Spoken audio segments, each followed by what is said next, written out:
Hello guys, welcome to my YouTube channel. So guys, आज हम बनेंगे Norton theorem. Guys, Norton theorem क्या होता है? नॉर्थन थ्योरम में एक कॉम्प्लिकेटेड सर्किट होता है। कॉम्प्लिकेटेड सर्किट में हमको लोड रेजिस्टेंस में हमको करंट फाइंड करना होता है कि ये लोड रेजिस्टेंस में करंट कितना होगा। ठीक है गाइस, तो सबसे पहले हमको क्या करना पड़ता है, इस लोड रेजिस्टेंस को छोड़ के एक बॉक्स ड्रॉ करना पड़ता है। ये बॉक्स को ब्लैक बॉक्स बोलते हैं, ब्लैक बॉक्स बोलते हैं। ठीक है, इस ब्लैक बॉक्स में एक करंट सोर्स है, वोल्टेज सोर्स है और सर्किट्स है और रेजिस्टेंस है। तो सबको हमको सॉल्व करना पड़ता है। ठीक है, सॉल्व करके एक हमको सिंपल सर्किट ड्रॉ करना होता है।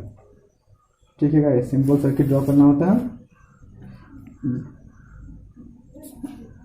जैसे ये करंट सोर्स है और ये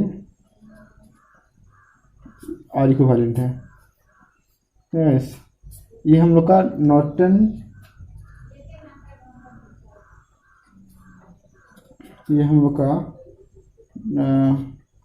नॉर्टन इक्विवेलेंट सर्किट है। ठीक है, तो इसको हमको इस सर्किट को हमको ऐसे सिंपल सर्किट में बनाना होता है। मतलब इसका सीधा मतलब यह है कि कोई भी कॉम्प्लिकेटेड सर्किट को हमको नॉर्मल सर्किट में, सिंपल सर्किट में ड्रॉ करना होता है। ठीक है, इसमें कई टर्म आते हैं। इसमें एक होता है आई एन और एक होता है आर एन।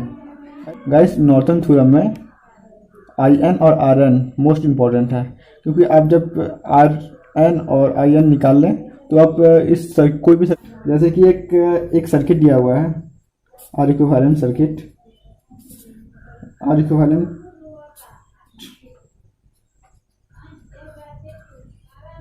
जैसे कि ये एक सर्किट दिया हुआ है, आर एल, आर एन और आई एन। गाइस, इसको शॉर्ट सर्किट करंट भी बोलते हैं, आई एस सी भी बोलते हैं। और ये लोड रेजिस्टेंस है। तो गाइस, एक चीज़ हमको पता करना है, जब करंट इधर से पास हो रही है हम लोग की, ठीक है, जब यहाँ से करंट पास होगी तो इस पॉइंट पे करंट क्या होगा हम लोग का, आई एल होगा। ठीक है, क्योंकि ये लोड करंट है। तो उसको हम कैसे निकालेंगे? इसको हम निकालने के लिए, लोड करंट निकालने के लिए हम करंट डिवीजन रूल अप्लाई करेंगे। करंट डिवीजन रूल क्या होता है? I N into R N, I N into R N divide by क्या होता है, R N plus R L. ठीक है, मतलब इसको I N R N divide by R N plus R L. ठीक है, इसको R L plus R N भी कर सकते हैं। इससे आप करंट निकाल सकते हैं इक्विवेलेंट सर्किट में। ठीक है, ये गाइस, आपको एग्जांपल में ये थ्योरम क्लियर हो जाएगी। गाइस, ये एक एग्जांपल है, इसको हम सॉल्व करेंगे। ये हम लोग का सर्किट है, ठीक है, कॉम्प्लिकेटेड सर्किट है। इसमें वोल्टेज सोर्स है, करंट सोर्स दोनों है। ठीक है, तो इसमें हमको दो चीज़ निकालना पड़ता है। फर्स्ट होता है आई एन और दूसरा होता है, और फर्स्ट होता है आई एन और सेकेंड होता है आर एन। ठीक है, तो इसमें क्या होता है कि हम जो आई एन जो निकालेंगे हम, ठीक है, ये होगा आपको वोल्टेज सोर्स और करंट सोर्स के लिए आई एन होता है। ठीक है, जो आर इक्विवेलेंट होगा, तो आर इक्विवेलेंट में क्या होता है, हम लोग का जो आर है उसको हम ऐड करेंगे। ठीक है, जितना रेजिस्टेंस है, जो भी सीरीज में है वो पैरेलल में है, वो हम उसको ऐड करेंगे। ठीक है, आर इक्विवेलेंट निकालेंगे।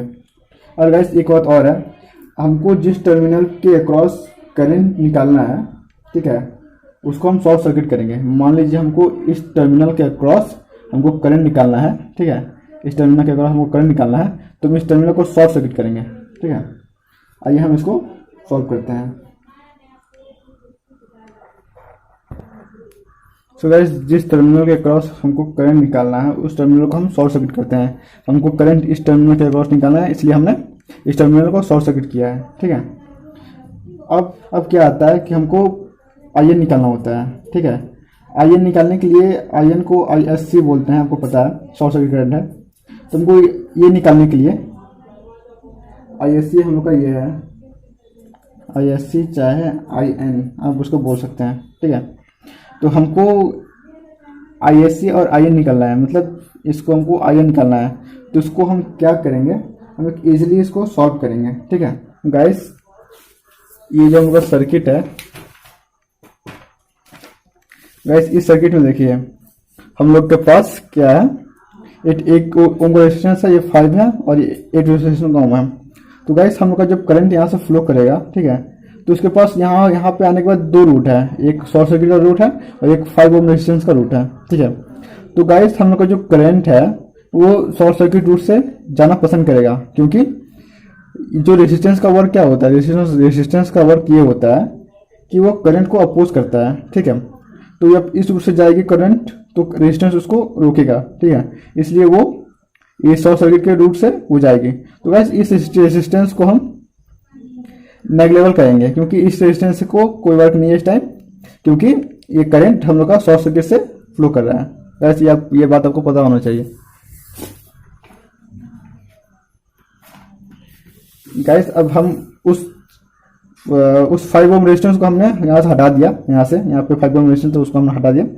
तो गाइस हम लोग का जो करंट है, करंट की जो डायरेक्शन है वो इस डायरेक्शन से वो करंट फ्लो कर रही है। ठीक है, तो अब क्या होता है, अब आपको पता होना चाहिए, आप यहाँ पे देख रहे हैं कि ये 8 ओम रेजिस्टेंस है, ये 8 ओम रेजिस्टेंस है, दोनों सीरीज में है, तो हम दोनों को एक साथ ऐड कर देते हैं। ठीक है गाइस, अब जो 8 ओम रेजिस्टेंस है, 8 ओम रेजिस्टेंस है, इसको हमने ऐड कर दिया है। तो हम 8 ओम रेजिस्टेंस और 8 ओम रेजिस्टेंस को जब हम ऐड करेंगे तो 16 ओम रेजिस्टेंस हो जाएगा। ठीक है, तो 16 ओम रेजिस्टेंस को हमने डायरेक्ट यहाँ पर लिख दिया है। ठीक है, इसको आपको सॉल्व करने में बहुत ईजी होगी। तो गाइस अब हमको इसमें हमको नोडल एनालिसिस हम इसमें लगाएंगे, नोडल एनालिसिस लाएंगे। ठीक है, तो नोडल एनालिसिस क्या होता है, नोडल एनालिसिस में हम एक रेफरेंस ले लेंगे इसमें। ठीक है, रेफरेंस लेने के बाद हम यहाँ पे नोड देंगे, नोड हमारे पास क्या है, एक ही नोड है। ठीक है, तो हम इसको आउटवर्ड ले लेंगे। ठीक है, क्योंकि हम मान लेते हैं, क्योंकि नोडल एनालिसिस में हम एज्यूम करते हैं कि जो हमारा जो करंट है वो आउटवर्ड डायरेक्शन में जा रही होती है। ठीक है, तो हम यहाँ पे ले लेंगे Vx। ठीक है गाइस, आपको नोडल एनालिसिस हमने पिछले लेक्चर में बताया था, आप उसमें जाकर देख सकते हैं नोडल एनालिसिस कैसे सॉल्व करते हैं। ठीक है, तो मान लीजिए तो इसमें 2 एम्पियर करंट है, इधर फ्लो करिए और Vx अपोजिट डायरेक्शन फ्लो करिए, तो क्या होगा, ये -2। ठीक है, प्लस उसके बाद अब देखिए यहाँ पे क्या होता है, ये तो पहले रेफरेंस हम लोग का रेफरेंस 0 में होता है, 0 वोल्ट में, ये माइनस से प्लस कितना जा रहा है, 12 वोल्ट जा रहा है। ठीक है, तो प्लस अब कितना है Vx। ठीक है, तो Vx -12 डिवाइड बाई 4। ठीक है, Vx डिवाइड बाई 4 इसका हो गया। फिर अब इस रेजिस्टेंस के लिए जब आया, ठीक है, तो क्या होगा, Vx, अब इस रेजिस्टेंस में रेफरेंस क्या है, 0 है, तो क्या होगा, Vx -0 डिवाइड बाई 16 और इक्वल टू क्या होगा, 0। ठीक है, जब हम इसको सब सॉल्व करेंगे तो फिर क्या होगा, तो अब इसका हम एलसीएम लेंगे, एलसीएम जब लेंगे इसका तो एलसीएम 16 होगा। ठीक है, ये 2 को हम इस साइड ले जाएंगे तो प्लस में 2 हो जाएगा। अब ये 4 4 जा 16 होगा, तो 4 Vx माइनस और 12 4 जा 48। ठीक है, अब इसमें क्या होगा, 16 तो Vx होगा। ठीक है, अब हम इसको सॉल्व करेंगे, 4 Vx और Vx कितना होगा, 5 Vx माइनस 48 इक्वल टू 16 2 जा कितना होगा, 32।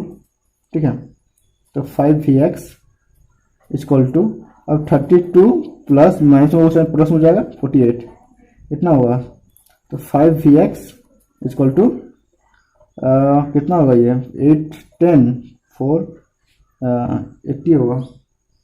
ठीक है, तो गाइस Vx इक्वल टू कितना होगा, जब उसको डिवाइड करेंगे 80 डिवाइड बाई 5 कितना होगा, 16 होगा, 16 वोल्ट आ गया। ठीक है, गाइस हम लोग का जो वी एक्स का जो वैल्यू आया वो कितना है 16 आया, मतलब यहाँ पे जो आया वो 16 वोल्ट आया, ठीक है, जो हम लोग का जो वी एक्स है। अब गाइस जब हम लोग का 16 आया इस पे, अब गाइस क्या हुआ कि हम लोग का जो वी एक्स का जो वैल्यू आया, ठीक है, जो वी एक्स का जो वैल्यू आया वो कितना है 16 वोल्ट। गाइस वी एक्स का वैल्यू मतलब इस नोड पे हम लोग का जो वोल्टेज आया वो कितना है 16 वोल्ट आया, ठीक है। अब गाइस हम जब 16 वोल्ट आया तो हम इस रेसिस्टेंस का जो करंट है हमको ISC और IN, हमको इस रेसिस्टेंस इस ब्रांच का जो करंट है वो कितना आया इसमें, तो हम निकाल सकते हैं ऐसे, ठीक है, कि V X minus 0 equal to 16 था ना इसमें, ताकि वी एक्स और रेफरेंस में 0 है, ठीक है, तो वी एक्स माइनस 0। गाइस यहाँ पे ये दिया हुआ है, आपको समझने में प्रॉब्लम ना हो इसलिए हम दिखा देते हैं। यहाँ पे इसमें दिया हुआ है कि V X minus 0 equal to 16, ठीक है, वही चीज़ हम यहाँ कर रहे हैं। तो वी एक्स का जो वैल्यू कितना है 16 है, 16 माइनस 0 इक्वल टू 16 कितना होगा, ये 1 एम्पियर करंट होगा। मतलब गाइस आपको ये पता चल गया कि इस लोड रेजिस्टेंस में आपका जो करंट है वो 1 एम्पियर है, ठीक है। अब गाइस हमने तो IN का वैल्यू निकाल लिया, ठीक है, IN ISC इसका वैल्यू कितना है 1 एम्पियर आया, ठीक है। अब हमको क्या पता करना है, अब हमको RTS पता करना है, ठीक है। RTS को हम RN में बोलते हैं, RTS थेवेनिन के लिए है और ये RN R के लिए हमको क्या करना पड़ेगा। तो गाइस हमको RTS निकालने के लिए, RN निकालने के लिए हमको एक चीज़ पता होना चाहिए, जो हम लोग का जो करंट सोर्स होता है ना उसको हम ओपन सर्किट करते हैं और जो वोल्टेज सोर्स होता है उसको शॉर्ट सर्किट करते हैं। गाइस यहाँ पे देखिए आपको पता चलेगा, यहाँ पे क्या है, ये करंट सोर्स है, ये वोल्टेज सोर्स है, ठीक है। तो यहाँ पे हमने क्या किया है, हमने यहाँ पे जो करंट सोर्स था उसको हमने ओपन सर्किट किया है और जो वोल्टेज सोर्स था वहाँ पे शॉर्ट सर्किट किया हमने, ठीक है। तो इसको आपको पता चल जाएगी। तो गाइस जब हमने इसको यहाँ पे किया है, ठीक है, तो इस सिचुएशन में अब देखिए यहाँ पे RTS कैसे निकाले हम, ये R सीरीज में है, ये R सीरीज में है, ये R सीरीज में है, ठीक है। जब सीरीज में है तो हम इसको ऐड कर लेंगे, 8 + 4 इक्वल टू कितना होगा 20 होगा, ठीक है। और 20 के पैरेलल में ये 5 ओम रेजिस्टेंस है, ठीक है। तो पहले जब हम 5 करेंगे इसको तो कितना होगा 20 × 5 equal to divide by 20 × 5 divide by कितना होता है 20 + 5, तो कितना होगा ये 100 होगा, ये होगा 25। तो 25 4 जा 100 होता है, तो 4 एम्पियर 4 ओम रेजिस्टेंस आ गया, ठीक है। जो हम लोग का जो RTS का जो वैल्यू है, RTS बोलिए चाहे RN बोलिए, उसका वैल्यू कितना है 4 ओम रेजिस्टेंस हो गया। तो वैसे हम इसका जो सर्किट है उसको हम इजीली ड्रॉ कर सकते हैं, ठीक है, क्योंकि इसमें जो हम लोग को जो IN का जो वैल्यू आ रहा था, IN बोलिए चाहे ISC बोलिए, ठीक है, इसका जो वैल्यू आ रहा था वो क्या आ रहा था 1 एम्पियर करंट आ रहा था, और जो R इक्विवेलेंट क्या था RN, उसका वैल्यू कितना था 4 एम्पियर 4 ओम रेजिस्टेंस।